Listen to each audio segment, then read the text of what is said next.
Hola a todos, buenas noches. Me siento muy contenta por la conferencia de hoy.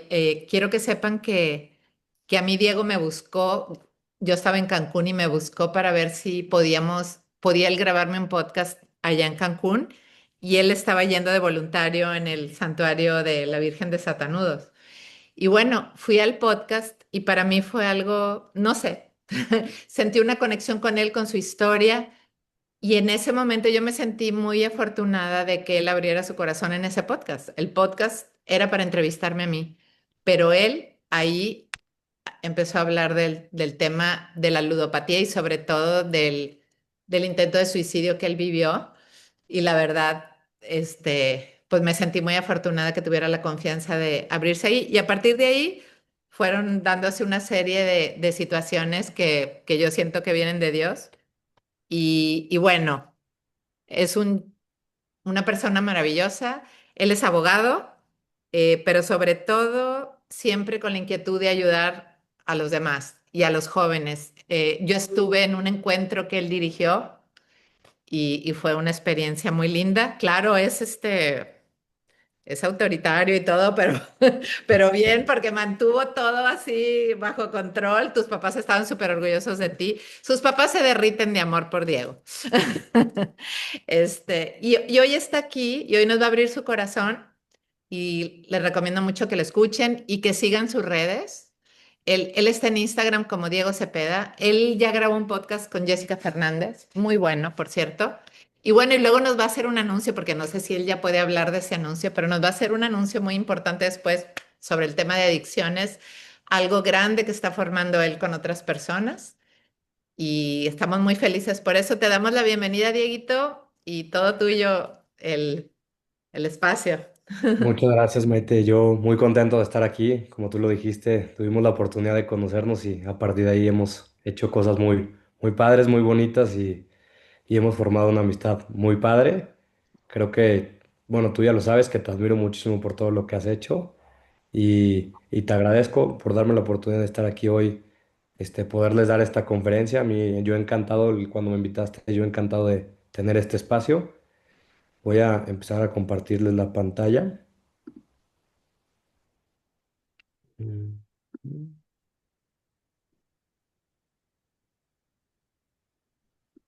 mm.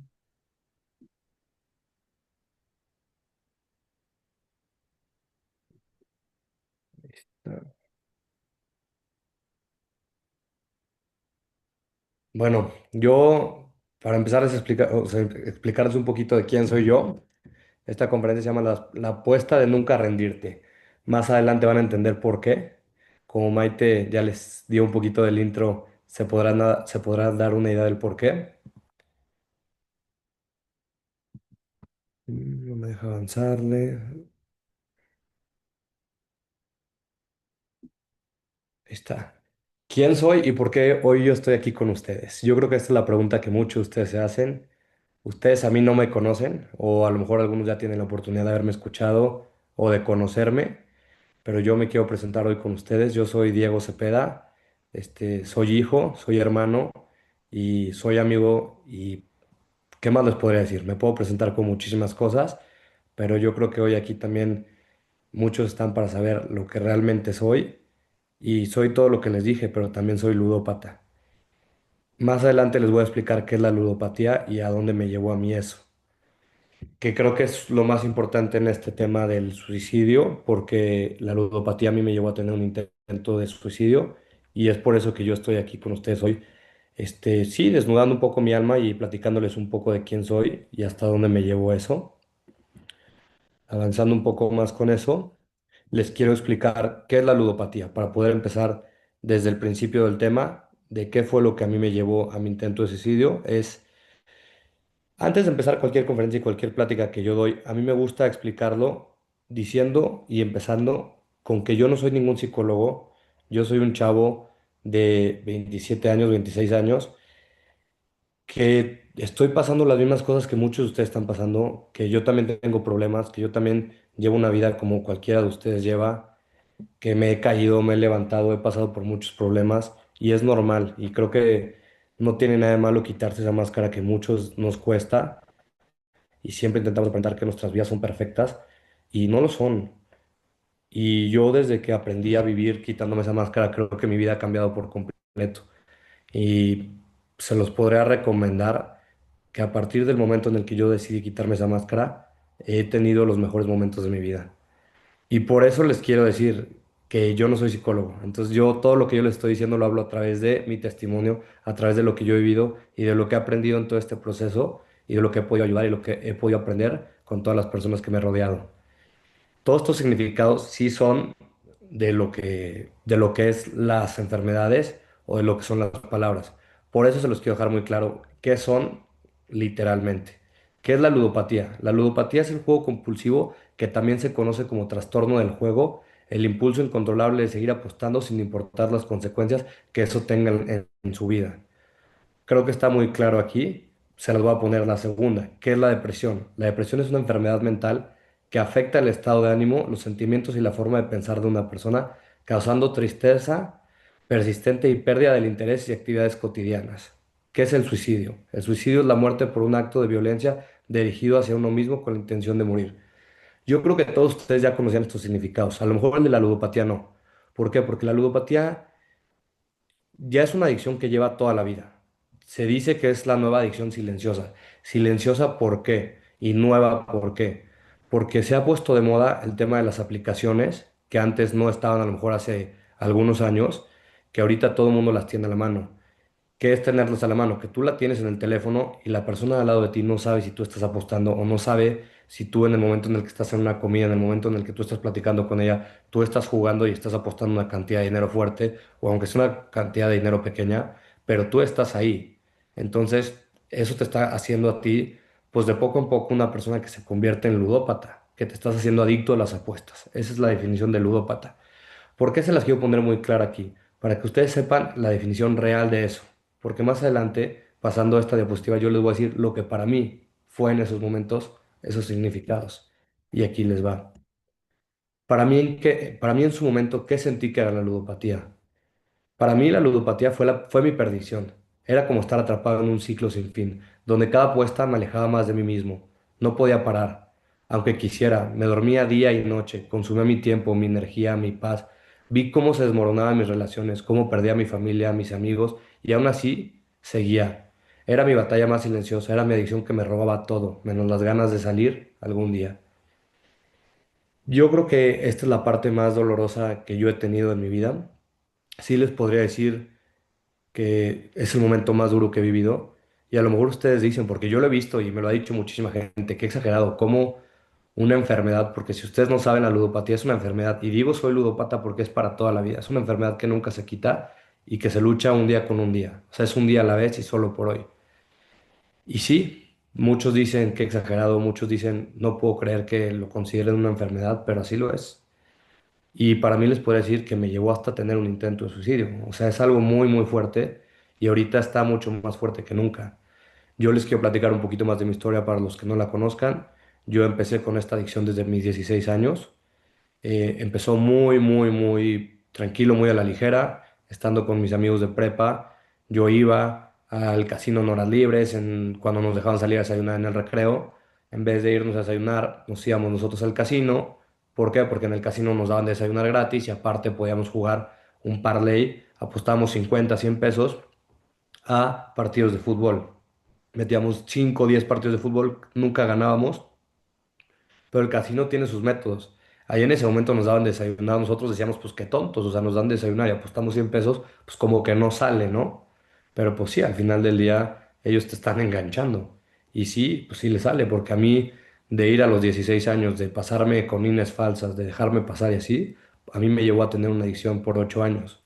Para mí no solo era ir en los recreos, acabó siendo ir en la tarde a jugar en las mesas. Y así fue a lo largo de los años. Lo que se convirtió en unos años de prepa, siguieron unos años de carrera. Lo que eran 50, 100 pesos, se convirtieron en 1000, luego 5000, luego 10,000, luego 15,000 pesos, luego cantidades que ni siquiera les quiero platicar aquí. Esto es donde se empieza a hacer una adicción mucho más grande y donde yo les podría decir que ni siquiera, o sea, perdí relaciones, perdí amistades, empecé a perder mucho la cercanía con mi familia. Yo me empecé, pero lo más importante fue que me perdí a mí mismo.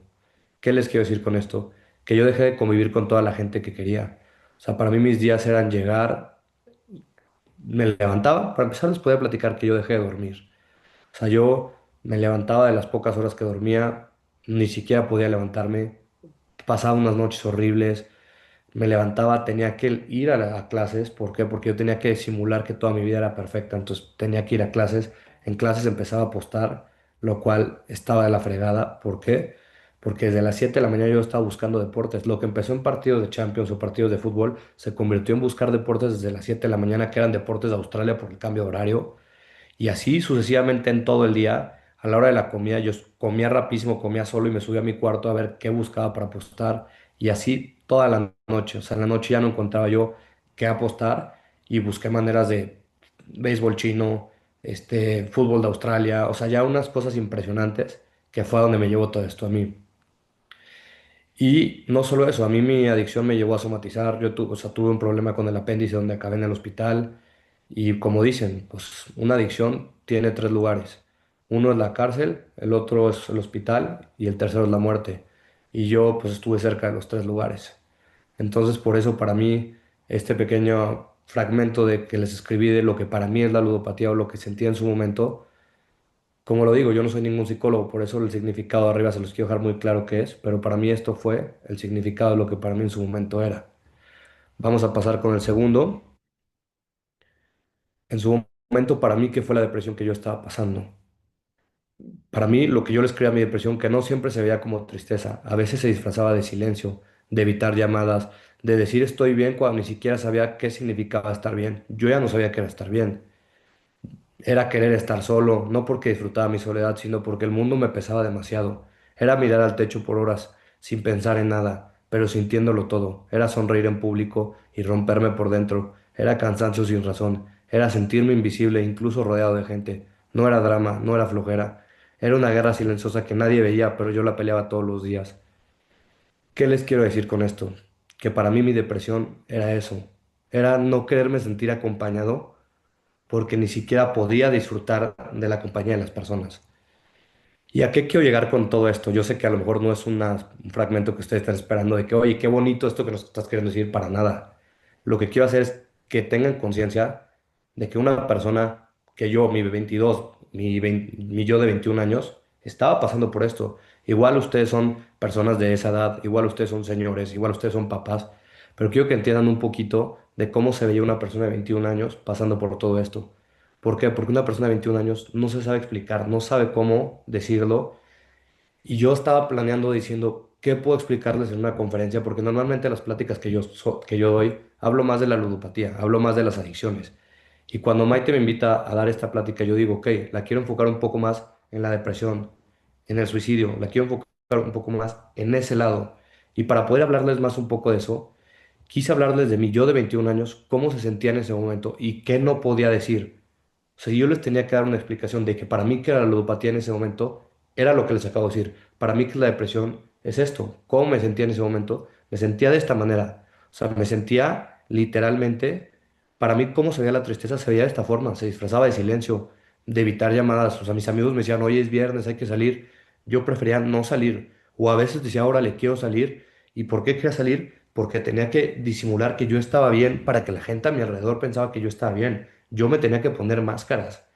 ¿Por qué? Porque yo ya no podía demostrar que yo estaba mal, porque para las demás personas yo tenía que tener la vida perfecta. Y muchas veces es la manera en la que sus hijos o ustedes mismos se están escondiendo. Y yo con el tiempo entendí que no es la forma. O sea, hay muchísimas formas de poder salir adelante. Y la forma en la que yo lo hice, la forma en la que mi yo de 21 22 lo hacía, no era la correcta. Y esto de sonreír en público y romperme por dentro fue lo que me hizo llegar hasta donde tuve que llegar y literal tocar el fondo que tuve que tener por no saber pedir ayuda en su momento. Como lo dice aquí, no era drama, no era flojera muchas veces y sí, pues llegué a hacerlo, intentar justificarme en una depresión, pero pues no era un drama, o sea, en verdad hay que entender que sí, esta enfermedad sí existe y no es un drama, o sea, que ustedes pidan ayuda, que ustedes sepan decir, no estoy bien, no tiene nada de malo, no minimicen sus emociones porque yo lo hice y ya no tienen una idea de lo que se siente hacerlo. Entonces, yo sí les quiero decir que si ustedes se sienten de alguna forma o parecido a lo que escribe aquí, en verdad pidan ayuda. Creo que Maite, mejor que nadie, sabe ayudar en estos grupos.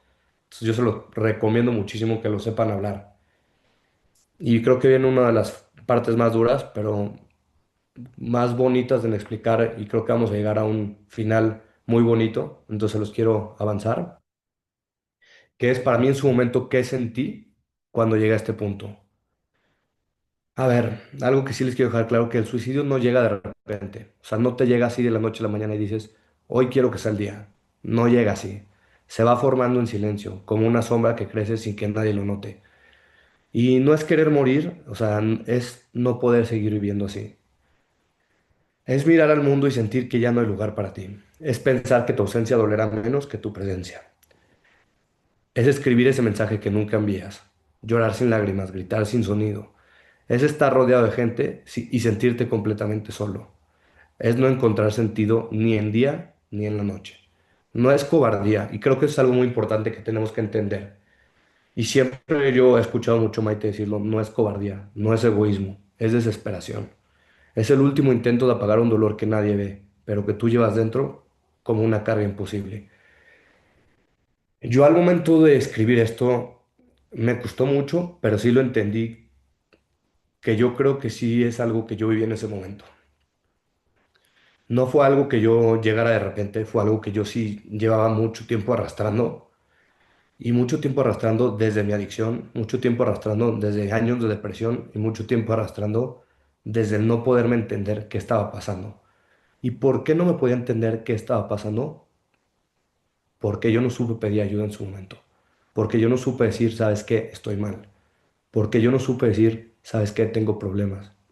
Porque yo no sabía reconocer lo que estaba pasando.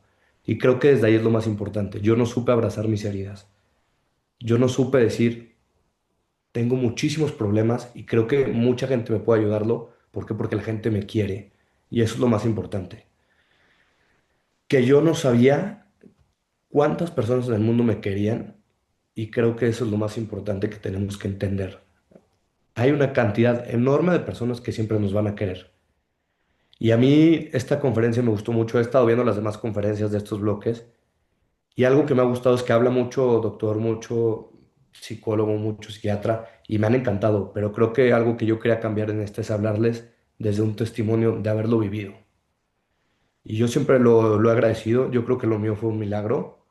Bueno, no creo, yo estoy seguro. Y por eso le quise dar un giro completamente diferente a la plática que estoy acostumbrado a dar. Lo quise hablar desde mi milagro. ¿Por qué? Porque creo que así podemos hacer mucho más conciencia del haberlo vivido. Sé que no es a lo mejor lo que ustedes esperarían de que, oye, qué padre y qué motivo. Sí va a llegar a eso, va a llegar a un final mucho más feliz, pero sí quiero hacer conciencia desde dónde se llega a sentir una persona y desde cómo se llega a sentir. ¿Por qué? Porque creo que es algo muy importante hacerlo sentir de esta forma. Más, bueno, un poquito más adelante les quiero empezar a platicar un poco de las frases que a mí en su momento fueron las que más me ayudaron, las que más me sirvieron en mi proceso y decirles el por qué. Creo que estas puse las más importantes para mí y esta es una de ellas. Que hasta que aprendí que no iba a poder morirme, me di cuenta que es porque Dios tiene un plan más grande para mí y aprendí a aceptar mi pasado. ¿Por qué decidí ponerles esta frase? Porque sí, porque aprendí que cuando yo tuve que dejar de tener estos pensamientos, y no les platiqué, pero yo después de tener mi intento de suicidio, tuve una cercanía con Dios impresionante. Yo lo he dicho y lo platico mucho en mi testimonio. Para mí fue un milagro y a partir de ese momento tuve la oportunidad de irme a un retiro y me acerqué a Dios de una manera impresionante. Viví un tema espiritual como nunca lo había vivido. O sea, me acerqué de una forma impresionante, sentí que Él me estaba buscando y que Él tenía algo para mí mucho más grande. Y lo he visto y lo he sentido que es un apostolado, que es ayudar a que más gente se acerque a Él por medio de mi testimonio, que más gente se salve por medio de mi testimonio, para ayudar a gente en adicciones por medio de mi testimonio. Y creo que eso es lo que Él está buscando en mí y pidiendo en mí, y es lo que yo quiero hacer. Entonces yo me di cuenta que esa es mi misión, pero yo para eso primero tuve que aprender a aceptar mi pasado, aceptar que lo que yo hice no me define, aceptar que mi pasado de una adicción no me define, aceptar que mi pasado con una depresión muy fuerte no me define, A pesar que él haya tenido un intento de suicidio, a mí no me define eso. Sí lo hice y si no tiene de malo, lo abrazo. Al día de hoy lo agradezco porque me ha hecho ser la persona que soy hoy en día. Me ha hecho poder ayudar a muchísimas personas. Me ha hecho poder encontrar a muchísimas personas, a muchísimas amistades y estar cerca de muchísima gente que admiro. Entonces hoy lo agradezco, lo abrazo y camino con él. Y creo que es algo que tenemos que hacer. Por eso esta frase me gusta mucho y la incluyo en esta plática y la incluyo muy seguido en testimonios. ¿Por qué? Porque hasta que aprendí que no me iba a poder morir, me di cuenta que Dios tiene un plan más grande y creo que este es el plan más grande. A lo mejor no es, a lo mejor sí, pero por el momento es donde Dios me quiere. Creo que es lo que estoy haciendo, me imagino que bien. Otra de las frases que más me ha gustado es esta: decidí intentar morirme y dejar de buscar amor donde no lo encuentras. Y fue ahí donde decidí empezar a vivir de la mano de Dios. Que viene muy parecida a la otra, creo que viene, como dice aquí, un poco de la mano. Pero es lo mismo, cuando tú te agarras de la mano, cuando tú le dejas tus problemas a Él, todo tiene una salida. Y yo siempre lo he dicho, no hay problema que para Dios no tenga una solución. Siempre déjenle sus problemas a Él. Él les va a encontrar una solución. Se lo digo porque yo los últimos años lo he hecho así. Y todo tiene una solución. Igual se los quiero decir, de la mano de Dios, yo en ese caso lo hago, pero mucha gente lo puede hacer de su poder superior. No necesariamente tiene que ser de la misma religión que yo comparto, cada quien puede ser de su religión. Otra cosa que yo les quería compartir, no hay problema que no tenga una salida. En verdad, no existe un problema que no tenga una salida más que la muerte. Entonces, no hay que llegar a eso. La tercera frase que yo les quiero compartir hoy es, tienes que aprender a escuchar tus heridas con amor. Creo que un poquito se los platiqué en la primera frase, pero quiero llegarles un poco más a fondo. Si tú no sabes qué es lo que está pasando, de dónde viene esto, nunca vas a poder llegar a ningún lugar. Tienes que saber el porqué de las cosas, el por qué estás pasando por ese momento. Muchas veces una adicción viene generada de una herida que tú traes de mucho antes. Una depresión, tienes que saber de dónde viene. Para poder tú saber qué es lo que traes, tienes que saber de dónde estás parado. Si tú no sabes dónde estás parado, no puedes empezar a caminar. Entonces, a mí algo que me dijeron y creo que es muy cierto, tienes que aprender a escuchar tus heridas con amor. Si tú siempre te estás juzgando, es que yo soy un alcohólico, es que yo soy un ludópata, es que yo soy un drogadicto y siempre le ves el lado malo, nunca vas a poder caminar.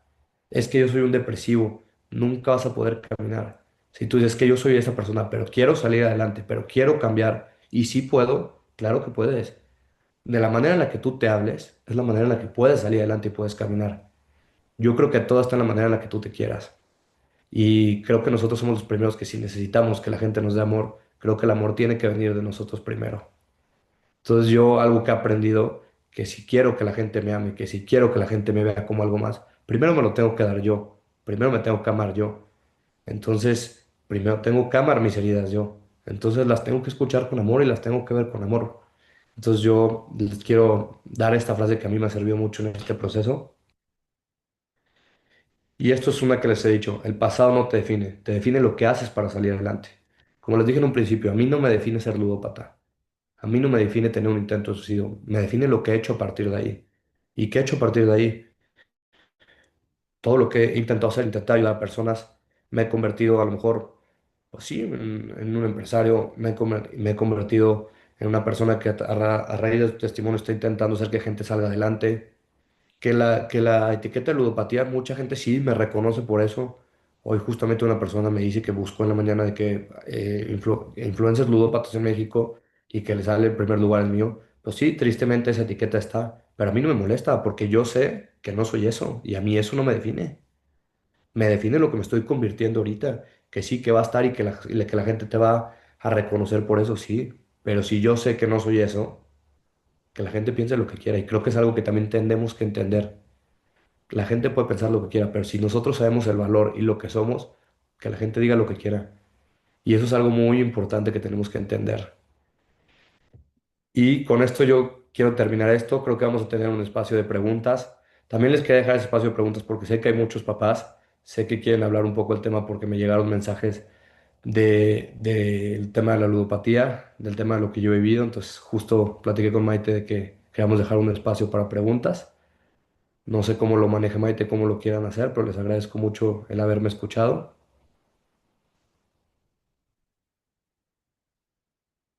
Perdón, estoy muteada. Muchísimas gracias. Les quería preguntar, en en las experiencias anteriores lo que he hecho es apagar la grabación para que pregunten con confianza. ¿Sí prefieren que hagamos eso?